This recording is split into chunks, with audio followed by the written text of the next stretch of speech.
बिलासपुर के बस्सी में किसान सम्मेलन का किया गया आयोजन। सम्मेलन में जिला के लगभग 400 किसानों ने लिया भाग।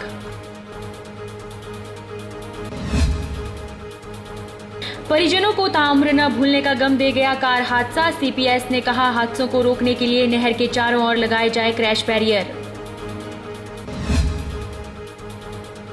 मंडी आईटीआई में 18 अप्रैल को रोजगार मेले का होगा आयोजन। वीवो कंपनी विभिन्न श्रेणियों के लिए 900 पदों के लिए लेगी साक्षात्कार।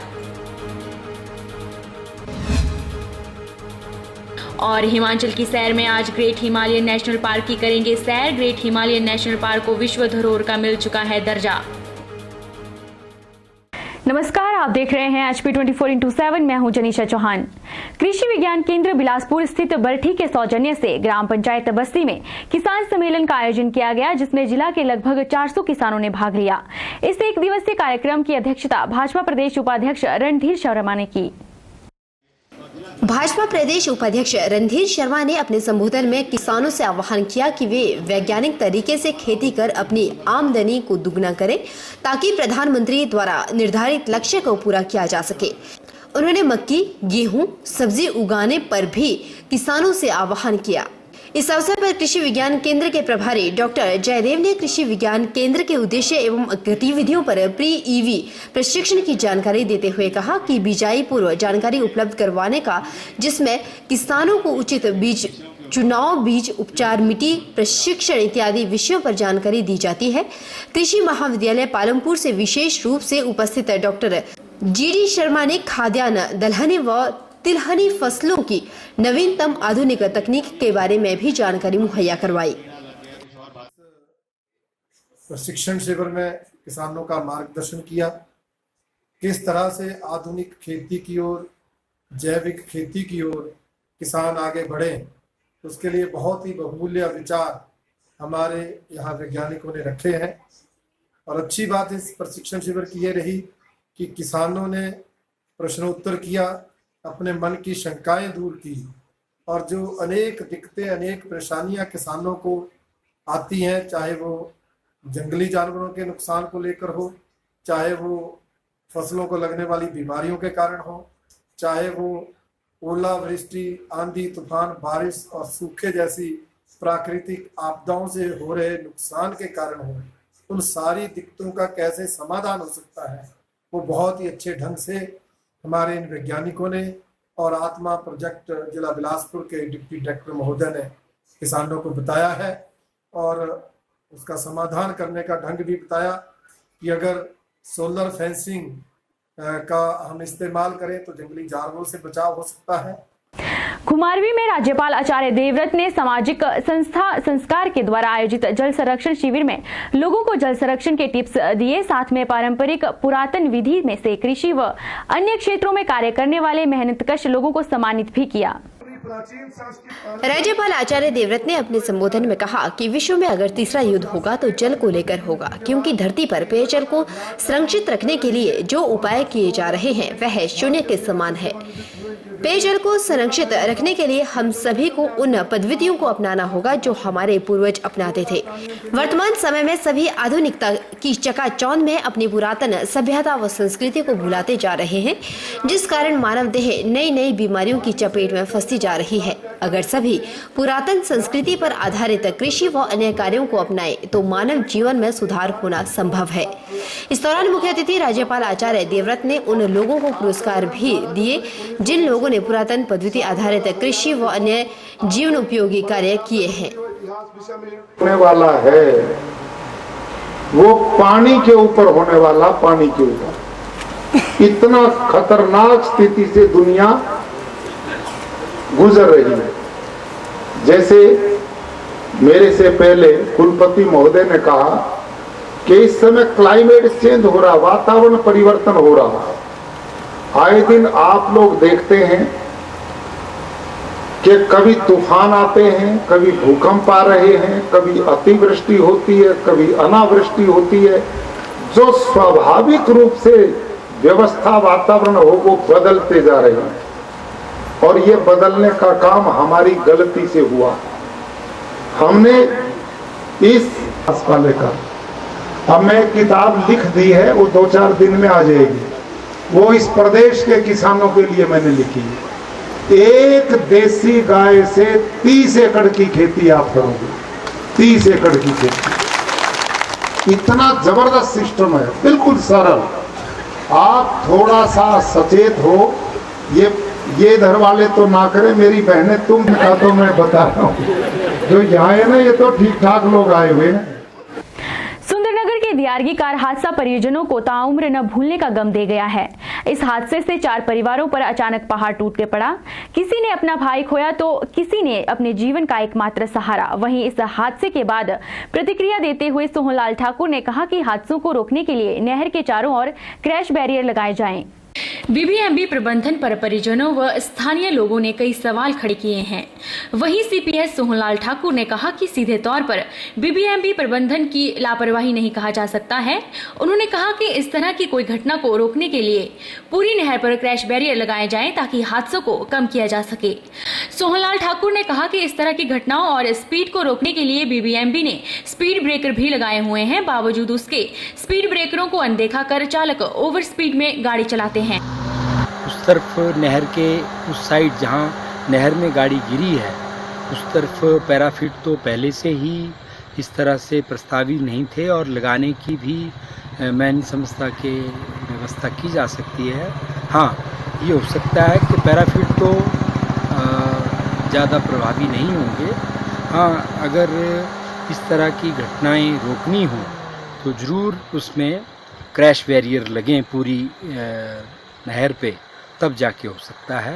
पीछे गाड़ियाँ जो इस तरह के एक्सीडेंट होती हैं, अंदर चली जाती हैं, उनका मुख्य कारण ये भी रहता है जो उनकी जांच पे पाया जाता है कि कई बार गाड़ियाँ ओवर स्पीड होती हैं और ज़रा सी लापरवाही से ऐसी दुर्घटनाएं होती हैं। इनको रोकने के लिए प्रशासन की तरफ से बीबीएमबी ने वहाँ जगह जगह पे स्पीड ब्रेकर भी लगाए हैं ताकि गाड़ियाँ बहुत तेज़ ना चलें, ये किया था। और दूसरे जो बर्म्स थे नहर के किनारे, उनको मिट्टी डाल के हाई किया गया है। लेकिन उसके बावजूद भी गाड़ी गिरी है तो अब और इसका कोई सावधानी इस तरह की बरतनी पड़ेगी ताकि इस तरह की दुर्घटना आगे ना हो। वक्त तो चला है छोटे से ब्रेक का। ब्रेक के उस पार फौरन लौटेंगे, आप बने रहिए हमारे साथ।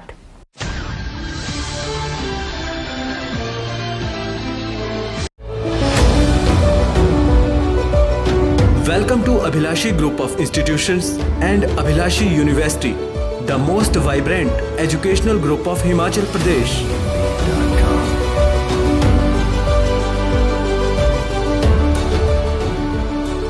Abhilashi Group gives an opportunity to all its students for better learning.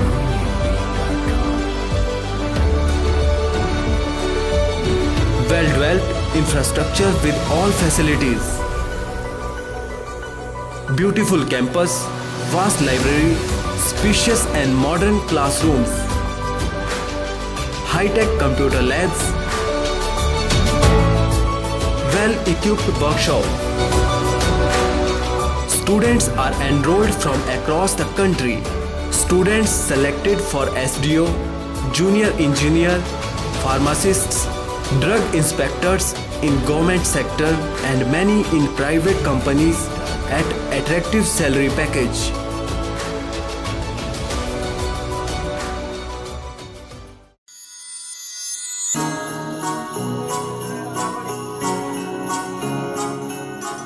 Brinda jewellers, सोने व चांदी में एक विश्वसनीय स्थान। यहाँ आपको मिलेंगे 23 कैरेट व हॉलमार्क के शुद्ध गहने। बृंदा ज्वेलर्स में आप सोने व चांदी के उच्च गुणवत्ता के आभूषण एक से बढ़कर एक डिजाइन में खरीद सकते हैं, वो भी उचित रेंज में। हमारे यहाँ ग्राहकों का विशेष ख्याल रखा जाता है। बृंदा ज्वेलर्स शोरूम में आपको मिलेंगे फैंसी सेट, कानों के झुमके, बालियां, अंगूठियां, नग, चूड़ियां इत्यादि, वो भी अलग ही अंदाज में। हमारे यहाँ लैब से टेस्टेड ग्रहों से जुड़ी राशि के नग भी उपलब्ध है। बृंदा ज्वेलर्स में आपको विवाह, शादी व त्योहारों पर भी विशेष छूट दी जाती है। तो देर मत कीजिए, आज ही पहुँचे बृंदा ज्वेलर्स, सोने व चांदी में एक विश्वसनीय स्थान। संपर्क 2/11 लाल भवन बिल्डिंग, सिरी बाजार मंडी, हिमाचल प्रदेश। वृंदा ज्वेलर्स की मंडी में महज एक ही शाखा है, बाकी कोई भी शाखा नहीं है। ITI पास युवाओं के लिए देश के नामी मोबाइल निर्माता कंपनी वीवो में नौकरी पाने का सुनहरा मौका है। कंपनी विभिन्न श्रेणियों के करीब 900 पद भरने जा रही है। यह पद प्रोडक्शन विभाग के लिए भरे जाएंगे। इसके लिए ITI मंडी में 18 अप्रैल को रोजगार मेला लगाया जाएगा। इसमें प्रदेश के सभी जिलों के ITI पास युवा भाग ले सकते हैं। ITI प्लेसमेंट अधिकारी दिनेश कुमार ने बताया कि इस रोजगार मेले में हिस्सा लेने के लिए डिप्लोमा होल्डर, इलेक्ट्रॉनिक्स व इलेक्ट्रिकल इंजीनियरिंग पास युवा भाग ले सकते हैं। उम्मीदवारों की उम्र 18 से 25 वर्ष के बीच होनी चाहिए। इसमें 900 पदों के लिए साक्षात्कार लिए जाएंगे। ये सभी पद प्रोडक्शन विभाग में भरे जाएंगे।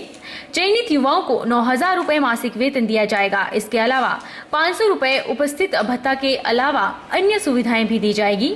दिनेश कुमार ने बताया कि इच्छुक युवा निर्धारित तारीख को समय पर ITI मंडी में अपने मूल दस्तावेजों सहित पहुंच जाएं।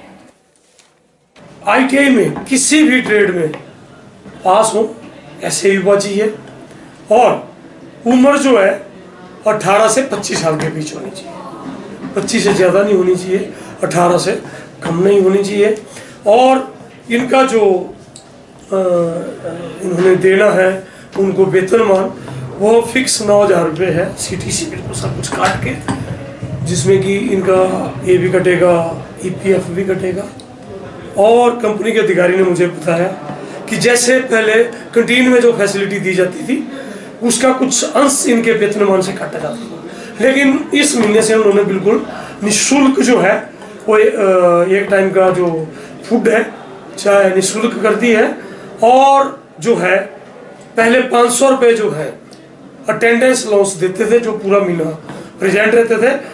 उन्होंने बताया मुझे कि अब इस महीने से 1500 रुपये जो है उसको कृषि विभाग और उद्यान विभाग के अधिकारियों ने संयुक्त रूप से किसानों के हित में तय कार्यक्रम के तहत बक्सेयाड़ पंचायत शरण में एक कार्यक्रम का आयोजन किया। कार्यक्रम में कृषि व उद्यान विभाग के अधिकारियों ने सरकार के अपने सौतेले व्यवहार के प्रति काली पट्टी बांधकर और उपवास रखकर कार्यक्रम में कृषि व उद्यान विभाग के अधिकारियों ने सरकार के सौतेले व्यवहार के प्रति काली पट्टी बांधकर और उपवास रखकर कार्यक्रम का आगाज किया। विभाग के अधिकारियों ने अन्य विभागों की तुलना में उन्हें सरकार से पे स्केल न मिलने पर रोष प्रकट करते हुए काले बिल्ले लगाकर कार्यक्रम में भाग लिया।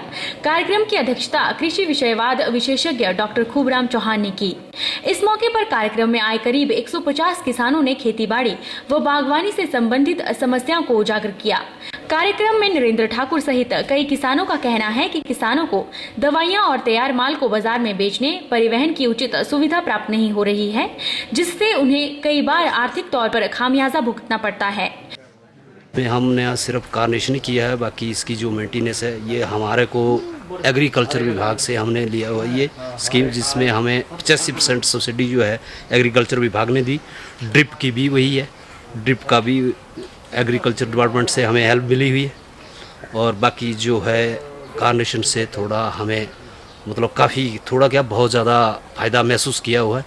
तो थोड़ी सी प्रॉब्लम हमारी ये ट्रांसपोर्टेशन की भी रहती है इसमें, और एक दिल्ली में मार्केटिंग का भी हर दिन जो है नहीं पता चलता है रेट्स का, जो कि हमें हर ग्रोवर को मिलना चाहिए। उसका मतलब शाम को जैसे सुबह भी का शाम तक उसकी रिपोर्ट आ जानी चाहिए। वहीं BDC सदस्य चमनलाल ठाकुर ने बैठक के माध्यम से संबंधित विभाग व सरकार से गुहार लगाई कि किसानों व बागवानों को एंटी हेलनेट की जगह पर एंटी हेलगन उपलब्ध करवाई जाए, ताकि क्षेत्र के समस्त किसान फसल के दौरान होने वाली प्राकृतिक आपदा से राहत महसूस कर सकें। हेलनेट जो लोगों ने लगाई है इसकी सब्सिडी भी लोगों को समय पर अभी नहीं मिल रही है। मेरे विभाग से विनम्र प्रार्थना है कि ये सब्सिडी लोगों को जो है समय पर दे दी जाए, और आने वाले समय में एंटी हेल गन का सरकार प्रावधान करे, जिससे लोगों को एंटी हेल नेट लगाने में जो खर्चा आता है, ये लगभग एक किसान का 20 से 25 हज़ार रुपये एंटी हेल नेट लगाने को और उतारने को खर्चा आता है, वो बच जाएगा और लोगों की फसल भी बच जाएगी। इसलिए विभाग से और आने वाले समय में जो यहाँ पे दवाइयों का भी बहुत टोटा रहने वाला, बहुत कमी रहने वाली है, क्योंकि फसल इस बार सेब की भी अच्छी है और दूसरी फसलें भी बहुत अच्छी रहने वाली है। तो विभाग से ये एक प्रार्थना है कि वो दवाइयाँ यहाँ के जो बागवानी केंद्र है यहाँ पे उचित मात्रा में दवाइयाँ समय पर पहुँचाने की कृपा करें। उधर इस समस्या को लेकर बिरजू फ्लावर ऐप, जो कि सरकार द्वारा अधिकृत संस्था, ने उक्त कार्यक्रम से किसानों को बाजार में तैयार माल बेचने और खेतीबाड़ी से संबंधित अन्य जानकारियों को प्राप्त करने के लिए किसानों को संस्था से जुड़ने के लिए आह्वान किया है। संस्था के संचालक बिरजू ने जानकारी देते हुए बताया कि क्षेत्र में ऐप से जुड़ने पर किसानों को विभिन्न राज्यों की अग्रिम मंडियों के भाव पर किसानों को मौके पर ही उनके तैयार माल की राशि उपलब्ध करवाई जाएगी। मंडी का बिरजू भाई के नाम से कनाट प्रेस में चलती थी।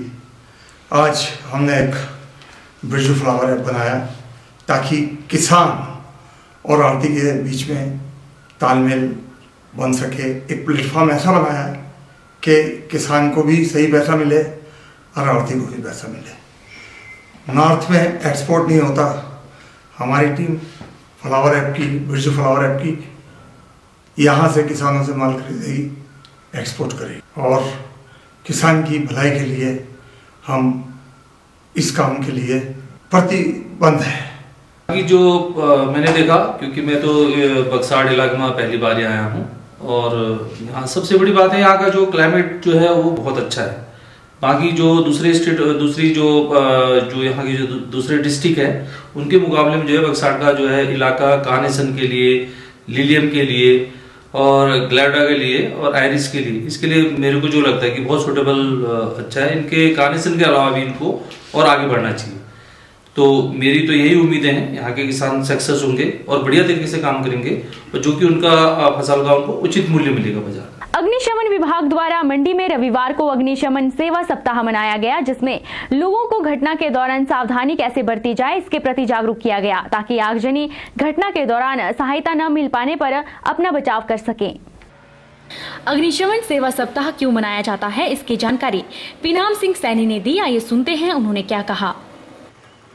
जब द्वितीय विश्व युद्ध भारत में इसमें बॉम्बे में एक बहुत बड़ा अग्निकांड SS सिक्कर नाम के जहाज़ में हुआ था, उसमें हमारे जो 66 फायर ऑफिसर्स और फायर पर्सनल थे उसमें शहीद हो गए थे और लगभग 335 लोग उस अग्निकांड में अपनी जान गंवा बैठे थे और 1000 से ऊपर लोग उसमें घायल हो गए थे और लगभग 100 करोड़ से भी ज़्यादा की संपत्ति का नुकसान हुआ था। तो जब भारत 15 अगस्त 1947 के में आज़ाद हुआ तो उसके बाद भारत सरकार ने इस दिन को 14 अप्रैल के दिन को फायर डे के रूप में मनाना प्रारंभ किया।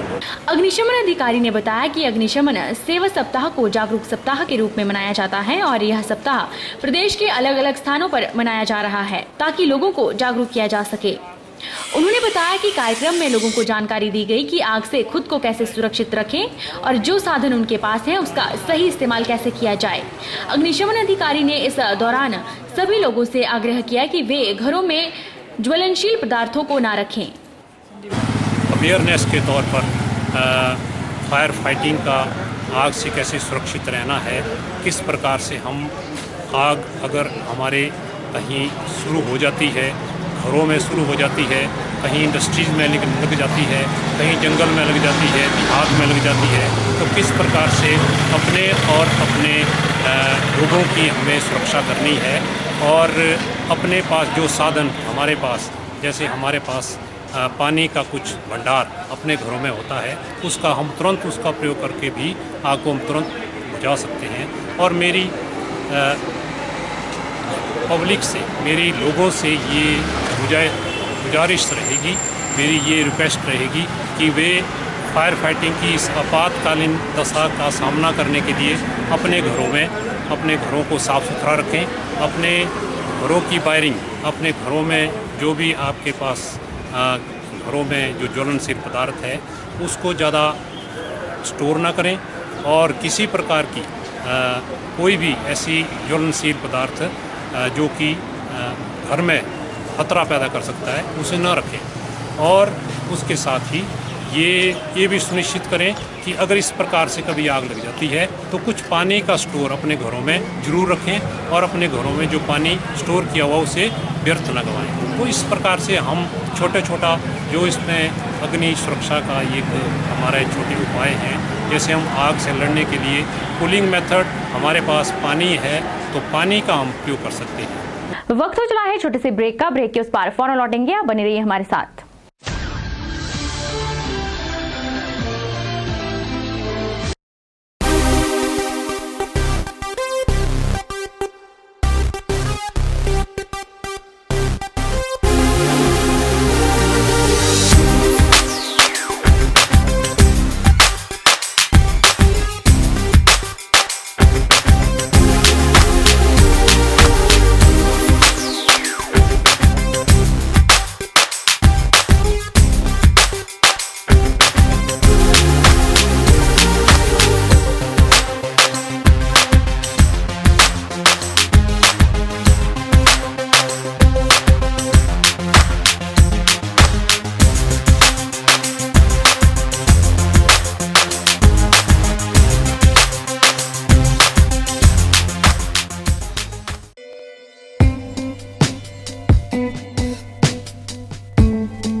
एस लाइटवेट ब्लॉक्स, बदलिए अपनी सोच और चलिए दुनिया के साथ। दुनिया भर में कामयाबी के बाद अब मंडी में हाईटेक बिल्डिंग सॉल्यूशन लेकर आए हैं एस लाइटवेट ब्लॉक्स, जो करवाएं समय के साथ साथ लेबर और पैसे की बचत। इसमें नहीं होती है रेत और सीमेंट मिलाने की जरूरत और ईंटों की तुलना में भी बिल्कुल सस्ता। पाइए कम ढुलाई खर्च और कम लेबर में बेहतर परिणाम। भवन निर्माण में आए तेजी, प्लस्तर के खर्च से मिले राहत। S lightweight blocks waterproof, fire resistant, earthquake resistant, sound proof, thermal insulator के गुणों के साथ ही हल्का होने के कारण बढ़ाए आपके भवन की उम्र। तो देर मत कीजिए, आज ही आइए और अपनाएं एस lightweight blocks. Contact hitech building solution, Solighat Mandi HP near Amar guest house.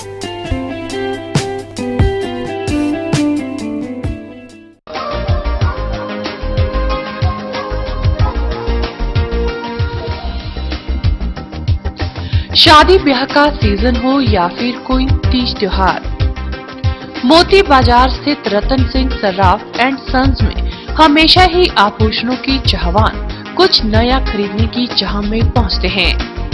नए वैरायटी व नए स्टाइल के गहने एक से एक बढ़कर अनूठे डिजाइनों में आपको यहाँ मिल जाएंगे। 20 सालों से यहाँ आ रहे हैं और यहाँ पे हर टाइप की हर वैरायटी मिलती है। डिफरेंट टाइप के डिजाइन है, ऑन टाइम मिलता है और डीलिंग बहुत अच्छी है लोगों की। शादी का सीजन शुरू होते ही रतन सिंह सर्राफ एंड सन्स में ग्राहकों की तादाद देखते ही बन रही है। यह एक ऐसा ज्वेलरी शोरूम है जो मंडी में सालों से भरोसे और नए डिजाइन के लिए जाना जाता है। अगर आप भी गहने लेने की सोच रहे हैं तो एक बार जरूर मोती बाजार स्थित रतन सिंह सर्राफ एंड सन्स में पहुँचे या फिर संपर्क करें 9418 300005।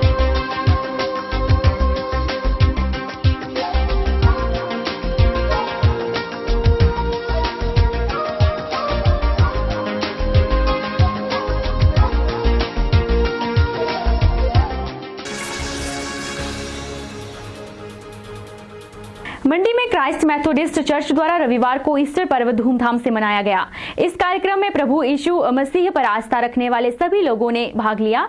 इस अवसर पर चर्च के पादरी ने ईस्टर पर्व क्यों मनाया जाता है, इसकी जानकारी उपस्थित लोगों को दी।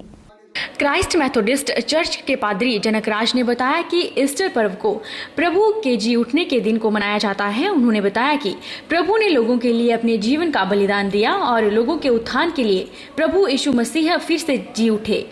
पादरी जनकराज ने बताया कि ईस्टर पर्व पर यीशु मसीह पर आस्था रखने वाले लोगों ने इस कार्यक्रम में भाग लिया और इस पर्व को धूमधाम से मनाया गया। ईस्टर वो पर्व है जो इस संसार के अंदर प्रभु यीशु मसीह के जी उठने के दिन को मनाया जाता है। उसको ईस्टर बोला जाता है, पुनरुत्थान का दिन भी उसको बोला जाता है। और ये पुनरुत्थान का जो दिन है ये इसलिए आया क्योंकि परमेश्वर हर मनुष्य को प्यार करता है और उसके लिए उसके जीवन की एक प्लानिंग है। और प्रभु यीशु मसीह ने उस प्लानिंग के बीच में आकर अपना बलिदान दिया। और प्रभु यीशु मसीह का जो आने का प्लान था परमेश्वर का था कि मानव जाति को उद्धार मिले। और मानव जाति जब परमेश्वर से दूर हो गई थी, उसकी संतान थी मानव जाति परमेश्वर की, तो परमेश्वर ने अपनी संतान को बचाने के लिए प्रभु यीशु मसीह का इसका आना जरूरी समझा और उसको भेजा और उसने बलिदान दिया। बलिदान देने के बाद उसको कब्र में रखा गया और तीसरे दिन वो भविष्यवाणियों के अनुसार जो बाइबल में की गई हैं वो तीसरे दिन मृतकों में से जी उठा। और उस दिन को ही हम पुनरुत्थान का दिन मनाते हैं, हैप्पी ईस्टर करके मनाते हैं। बता दें कि ईस्टर खुशी का दिन होता है। इस पवित्र रविवार को खजूर इतवार भी कहा जाता है। ईस्टर का पर्व नवजीवन के बदलाव के प्रतीक के रूप में मनाया जाता है।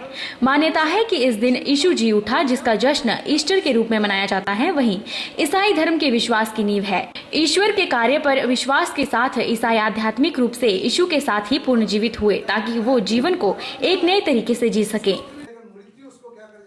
अब वक्त हो चला है हिमाचल की सैर का, जिसमें हम आपको करवाते हैं प्रदेश के विभिन्न पर्यटन स्थलों की सैर।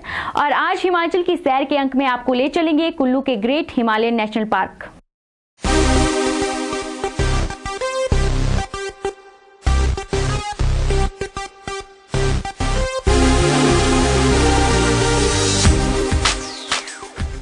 कुल्लू में स्थित ग्रेट हिमालयन नेशनल पार्क अपनी जैव विविधता के लिए प्रसिद्ध है। और आपको बता दें कि ग्रेट हिमालयन नेशनल पार्क को विश्व धरोहर का दर्जा भी मिल चुका है।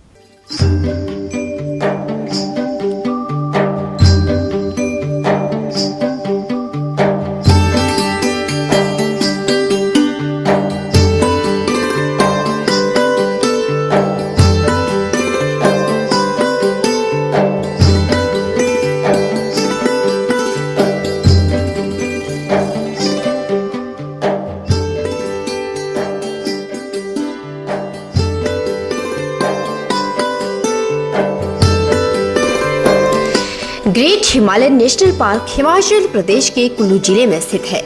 यह पार्क 1171 वर्ग किलोमीटर क्षेत्रफल में लगभग 754.4 वर्ग किलोमीटर पर फैला हुआ है। शेष क्षेत्र इको जोन में आता है। ग्रेट हिमालयन नेशनल पार्क सोमवार 23 जून 2014 को प्राकृतिक विश्व धरोहर बन गया। United National Educational Scientific and Cultural Organization यानी कि यूनेस्को ने दोहा में आयोजित 38वें 17वें नेशनल पार्क को यह दर्जा दिया। महान हिमालयी राष्ट्रीय उद्यान हिमाचल प्रदेश के कुल्लू जिले में है। विश्व विरासत समिति ने ग्रेट हिमालयन नेशनल पार्क संरक्षण क्षेत्र को विश्व विरासत सूची में सम्मिलित किया।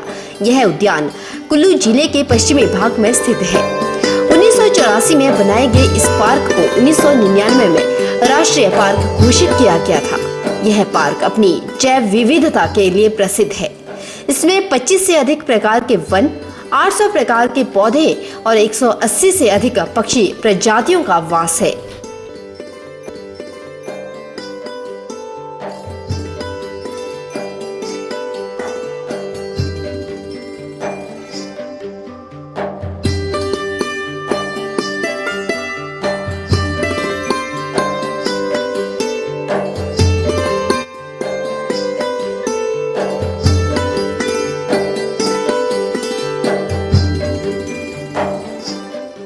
अब आपको ग्रेट हिमालयन नेशनल पार्क की कुछ विशेषताओं से अवगत करवाते हैं।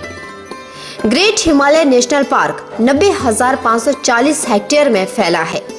पार्क का 754.4 वर्ग किलोमीटर का क्षेत्र कोर जोन, 665.6 वर्ग किलोमीटर इको जोन में, 61 वर्ग किलोमीटर तीर्थन वाइल्ड लाइफ सैक्चुअरी व 90 किलोमीटर वर्ग का क्षेत्र सेंच सैक्चुअरी में आता है। पार्क 1171 वर्ग किलोमीटर क्षेत्र में फैला हुआ है। हिमालय के पूरे भालू के क्षेत्र वाला यह नेशनल पार्क कुल्लू जिले में 620 वर्ग किलोमीटर क्षेत्र में फैला है और यहाँ समशीतोष्ण एवं एल्पाइन वन पाए जाते हैं। यहाँ कुछ वर्जिन कैनिफेरस वन है। एल्पाइन चारागाह और ग्लेशियर का विशाल क्षेत्र इस पार्क का बड़ा हिस्सा है। यहाँ पश्चिमी हिमालय की अनेक महत्वपूर्ण वन्य प्रजातियां पाई जाती हैं, जैसे मस्टियर, ब्राउन बियर, गोराल थार, चीता, बर्फानी चीता, भराल, सिरोमोनल, कलिज, कोकलास, चियर, ट्रागोपान, बर्फानी कवा आदि।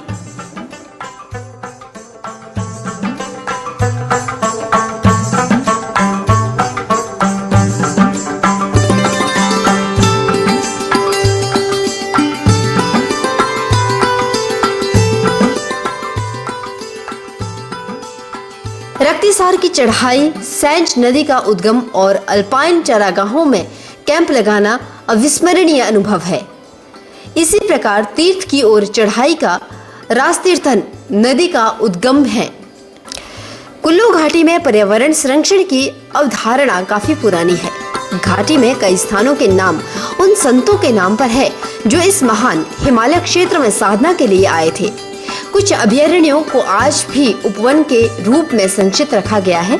ग्रेट हिमालय नेशनल पार्क संरक्षण क्षेत्र में GHNP, सेंच और तीर्थान वन्य जीव अभयारण्य और 905.40 वर्ग किलोमीटर के ग्रेट हिमालय नेशनल पार्क संरक्षण क्षेत्र में ऊपरी ग्लेशियर और जेवानल, सेंच और तीर्थान नदियों और उत्तरी पश्चिम की ओर बहने वाली पार्वती नदी का जल उद्गम शामिल है।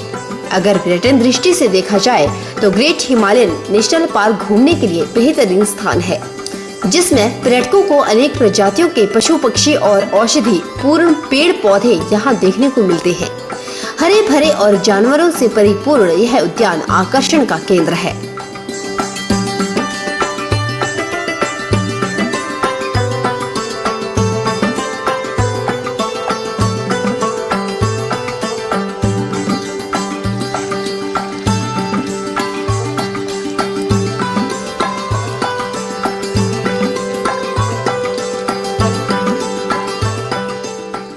बुलेटिन में इतना ही। आप देखते रहिए HP 24/7।